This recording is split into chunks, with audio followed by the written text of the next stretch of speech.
warahmatullahi wabarakatuh. Halo semuanya, selamat datang di podcast kita hari ini. Aha Moments. Bersama saya Dinda Hoirunisa Az-Zahra. Dan saya Umi Salma. Kali ini podcast kita ditemani oleh narasumber inspiratif nih. Nah, yang pertama boleh perkenalan dulu, Kak. Halo teman-teman, perkenalkan saya Reza Yuliana, biasa dipanggil Reza.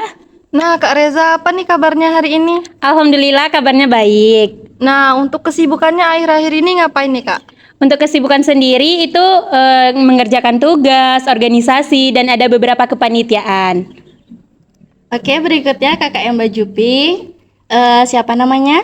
Halo semuanya, perkenalkan saya Intan Nurul Hikmah, biasa dipanggil Intan. Oke Kak Intan, bagaimana kabarnya? Alhamdulillah baik. Dan kesibukan akhir-akhir ini apa Kak Intan? Ya, namanya mahasiswa, ya sekarang lagi disibukkan dengan tugas semester 4 sih. Nah, yang terakhir nih narasumber kita boleh perkenalan, Kak? Halo semua, perkenalkan nama saya Anissa Mutia Syaida. Kalian bisa memanggil saya dengan sebutan Muti. Nah, Kak Muti, apa kabar nih hari ini, Kak? Alhamdulillah, baik Kak. Nah, untuk kesibukannya akhir-akhir ini ngapain nih, Kak? Mungkin sama dengan rekan-rekan yang lainnya, yaitu sama dengan mengerjakan tugas dan organisasi juga, dan mengikuti perlombaan.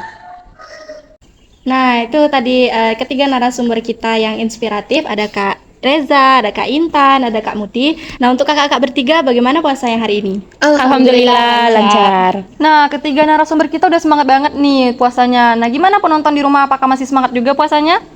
Semoga kita semua masih diberikan kesehatan dan juga semangat ya sampai akhir Ramadan. Amin. Baik, pada podcast kali ini kita akan membahas tentang percakapan dan gaya komunikasi. Nah, saya mau bertanya nih pada narasumber kita yang pertama, Kak Reza. Apa sih percakapan itu, Kak?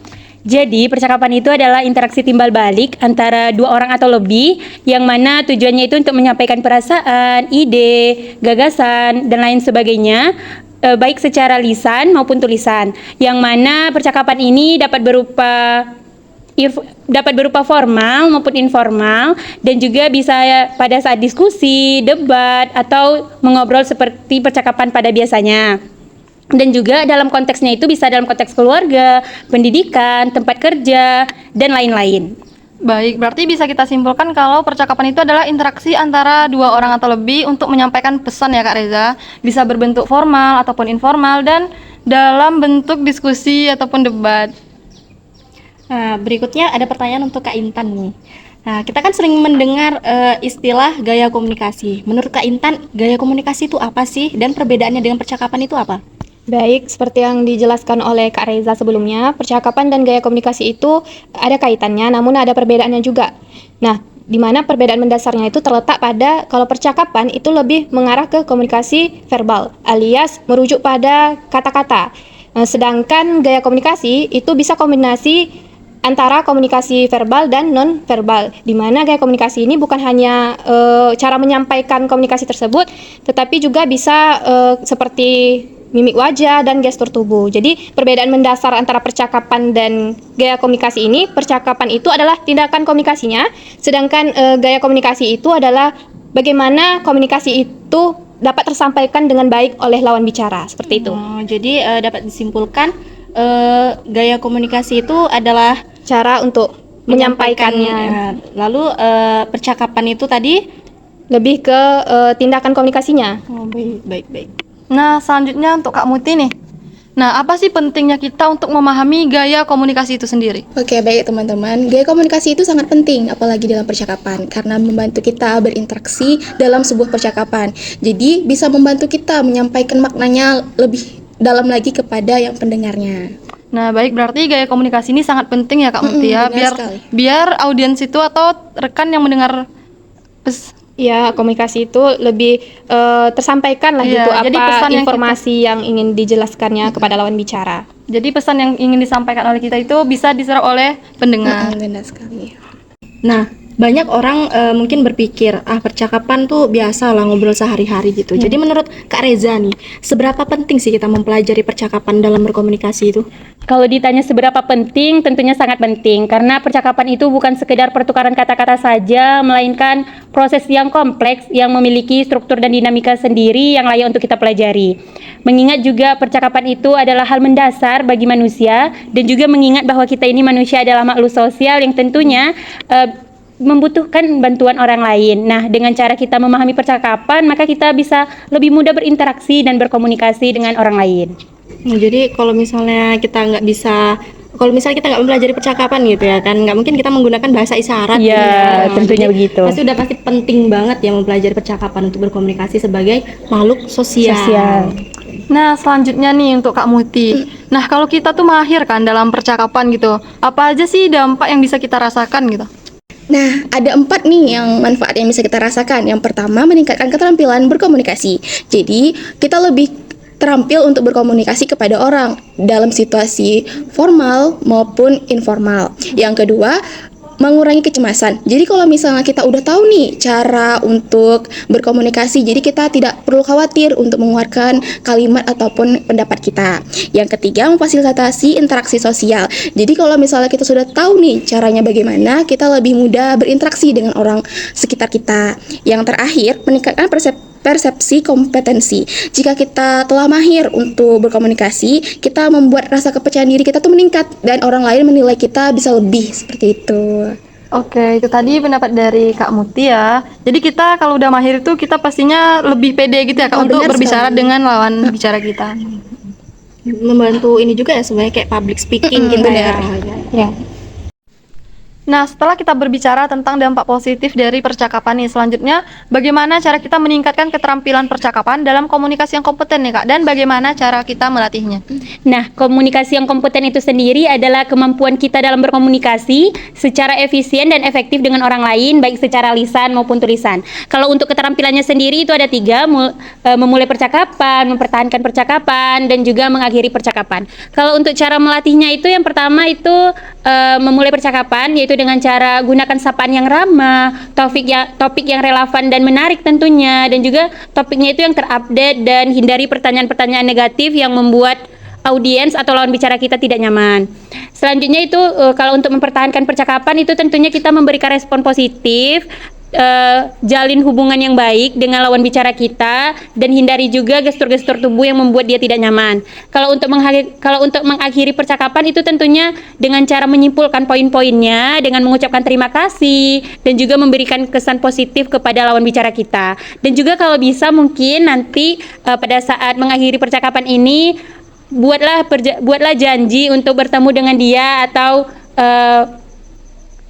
Nanti kalau bisa kapan-kapan kita ngobrol lagi ya gitu. gitu lah, kurang lebih gitu. Nah, kita kan sering mendengar prinsip kooperatif dalam percakapan. Benar. Untuk Kak Muti, Ya. bisa dijelaskan lebih lanjut apa sih maksudnya dan mengapa penting prinsip kooperatif ini dalam menjaga percakapan yang sehat? Oke, baik. Jadi sama-sama tahu kita ada prinsipnya tuh ada 4 yang kooperatif ini. Yang pertama, kuantitas. Jadi kita menyampaikan informasinya ini tidak mengurangi atau melebihkan. Takutnya audiens itu malah berpikir kita tuh bohong. Jadi sebaiknya secukupnya saja informasi yang kita sampaikan. Yang kedua yaitu kualitas. Kita berbicara secara jujur. Jadi audiens tuh tidak merasa kita tuh bohong atau mengarang-arang ya. Jadi seperti itu. Yang ketiga yaitu relevansi. Informasi yang kita sampaikan tuh kayak relevan. Misalnya nih, kita mengambil data-data untuk menyampaikan informasinya. Jadi itu kan sudah relevan dengan keadaan lapangan seperti itu. Yang terakhir yaitu cara menjelaskannya itu dengan bahasa yang mudah dipahami, nggak memakaikan istilah-istilah yang mungkin ada beberapa orang yang tidak paham dengan istilah tersebut. Jadi seperti itu, Kak. Oh, jadi gibah itu nggak termasuk dalam prinsip kooperatif ya Kak ya? Oke, Karena Nggak masuk ke relevansi. biasanya juga gibah itu juga berisikan omong kosong gitu. Iya ya. benar. Gosip lah iya, gitu. Data-data yang tidak benar. Tidak valid gitu datanya. kan, kabar-kabar burung simpang siur Benar sekali. Berikutnya apa contoh prinsip kooperatifnya ini Kak, contoh konkretnya gitu? Oke, contoh yang pertama yaitu dari kuantitas. Itu seperti mungkin kita lagi debat nih. Jadi kita waktu debat kan lawan bicara kita nih kadang menyerang. Jadi kita harus memberikan informasi yang membuat lawan kita ini tidak balik menyerang kita. Seperti itu. Takutnya mereka benar sekali. Yang kedua yaitu yang kualitas, kayak misalnya presentasi nih, ke presentasi kan ada dosen juga nih, jadi kita harus berbicara itu jujur dengan data yang kita cari. Takutnya kita bohong, dosen tahu apa yang kita bicarakan itu bohong. Yang ketiga relevansi, yaitu contohnya di sidang. Sidang kan itu mengambil data ya, jadi kalau misalnya kita nggak sesuai data, nanti mana tahu hakimnya malah menyerang kita balik karena dia tahu sebenarnya apa yang di lapangan tuh sebenarnya. Yang terakhir kayak cara itu tuh seperti yang mengajar. Jadi kita waktu ngajar nggak mungkin kena SD itu kita pakai bahasa yang kita pahami namun dia nggak pahami gitu kan, kayak istilah terlalu tinggi lah bahasanya. Istilahnya itu tidak boleh tinggi-tinggi lagi. Jadi apalagi kita ya ngajar anak SD ya, nggak mungkin kita bahasanya tinggi kali ya kan gitu. Bahasanya, maksud tinggi di sini adalah bahasa yang rumit gitu kan. Bahasa yang rumit dipahami. benar. Bahasa-bahasa zaman sekarang Gen Z nih Iya ya kan. benar. Terlalu banyak kosakata baru ya. Jadi Kadang tuh saja nggak kalau ngerti. misalnya kita ngomong sama anak SD kan apa itu Iya, Bu? apa nih, Kak? kan, Gitu. nggak ngerti gitu ya, Benar terlalu tinggi sekali. bahasanya. Nah, kan gaya komunikasi itu kan ada banyak nih, Kak. Nah, apa saja sih jenis dari gaya komunikasi itu dan apa sih gaya komunikasi yang baik kita gunakan untuk berkomunikasi dengan orang lain? Ya, gaya komunikasi itu banyak, namun pada kesempatan kali ini kita bahas yang umum-umum aja ya. Yang umum itu ada 4 jenisnya. Yang pertama, gaya komunikasi asertif. Nah, penyampaian komunikasi di sini jelas, kemudian tegas, namun tetap menghormati lawan bicara. Yang kedua, ada gaya komunikasi agresif, di mana penyampaian pesannya ini cenderung memaksa, kemudian jatuhnya kayak tidak menghargai lawan bicara gitu.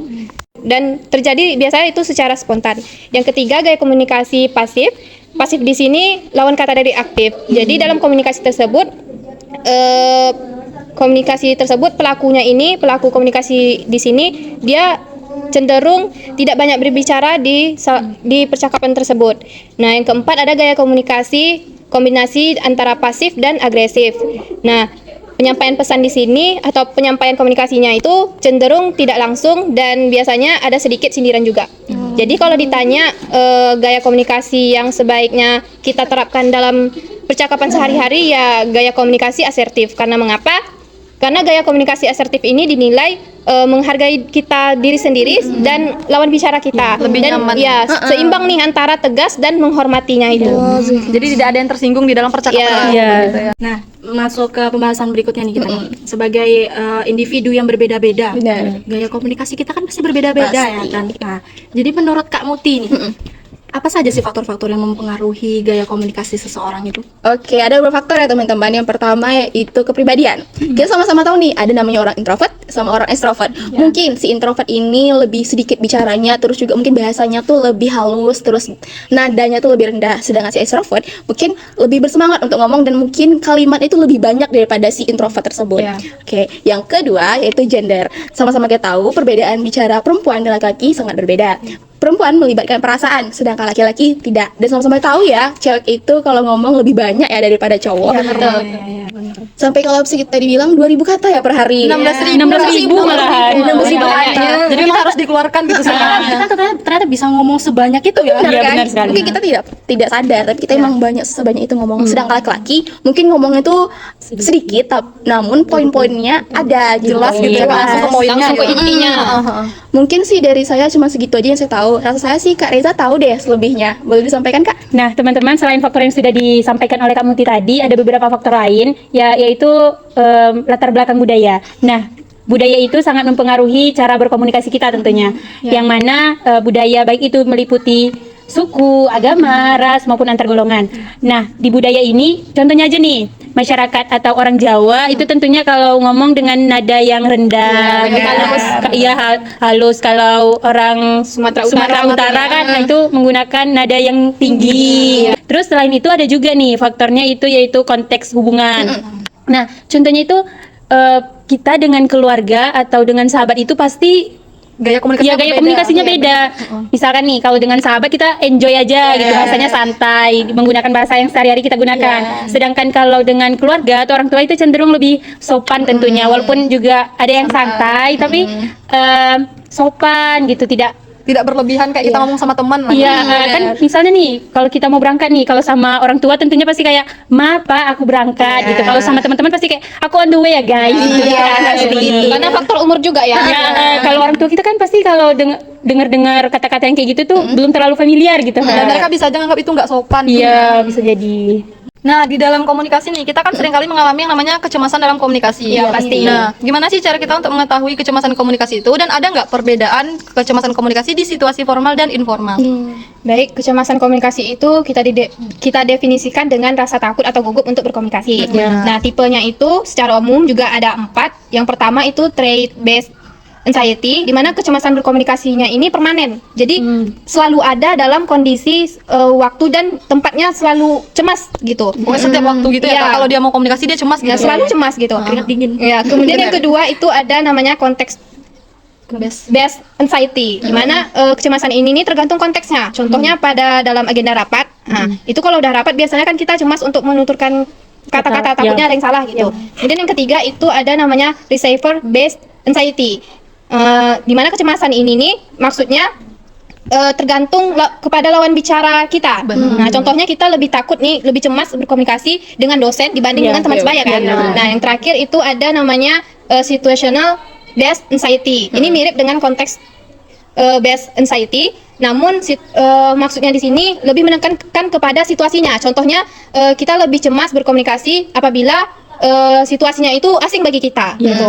Contohnya nih kita pas awal-awal maba nih, kan kita itu dari peralihan SMA ke kuliah gitu kan, tentunya dengan lingkungan yang berbeda. Jadi kita lebih cemas untuk berkomunikasi gitu. Kalau misalnya apa namanya, kita mau ngomong sama orang kita sukain gitu kan, itu masuk ke gangguan kecemasan yang ketiga ya paling ya kan. Ya, tergantung lawan bicaranya. Benar. Dan pertanyaan kakak tadi, adakah perbedaan kecemasan komunikasi informal dan formal? Tentunya ada, dan biasanya itu lebih banyak di situasi formal. Karena kan di formal kan nggak semua kata harus kita lontarkan, dan itu tuh biasanya memperhatikan dipilah-pilah lah apa yang ingin kita komunikasikan dengan lawan bicara. Ya, benar.